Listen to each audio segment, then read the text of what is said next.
రాష్ట్రంలో వైరల్ జ్వరాలు దడపుట్టిస్తున్నాయి. సీజనల్ జ్వరాలతో రోగులు ఆసుపత్రులకు క్యూ కడుతున్నారు. ఒక్కో ఇంట్లో ఇద్దరు ముగ్గురు కూడా జ్వరాల బారిన పడుతున్నారు. వైరల్ జ్వరాల వ్యాప్తి నేపథ్యంలో ప్రజలందరూ అప్రమత్తంగా ఉండాలని సంగారెడ్డి జిల్లా కలెక్టర్ వల్లూరు క్రాంతి అన్నారు.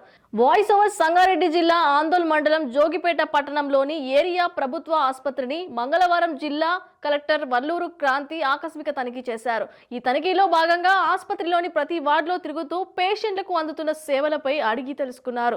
అనంతరం మీడియాతో మాట్లాడుతూ విష జ్వరాలు, డెంగ్యూ, మలేరియా, టైఫాయిడ్, చికెన్ గున్యా వంటి సీజన్ వ్యాధులు పంజా విసురుతున్నాయి. పల్లె పట్టణం అన్న తేడా లేకుండా అన్ని చోట్ల సీజనల్ వ్యాధులు వ్యాపిస్తున్నాయి. దీంతో ప్రైవేటు ప్రభుత్వ ఆసుపత్రులకు రోగులు క్యూ కడుతున్నారు. గతం కంటే ఓపీకి వచ్చే వారి సంఖ్య 2-3 రెట్లు ఎక్కువగా ఉంటుంది. వైరల్ ఫీవర్తో రోజు రోజుకు కేసులు ఎక్కువ అవుతుండటంతో ఈ రోజు ఆందోళ్ జోగిపేట నగర పంచాయతీలోని ఏరియా ప్రభుత్వ ఆసుపత్రిని సందర్శించడం జరిగిందని అన్నారు. ఇప్పటి వరకు 17 మంది ఈ విష జ్వరాల బారిన పడ్డారన్నారు. వారికి ఇక్కడ మెరుగైన వైద్యం అందుతుందని చెప్పారు.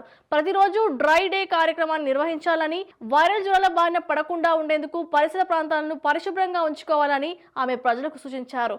ఏమైనా సీజనల్ ఫీవర్ లక్షణాలు కనిపిస్తే వెంటనే ఆసుపత్రిలో వైద్యులను సంప్రదించాలని చెప్పారు.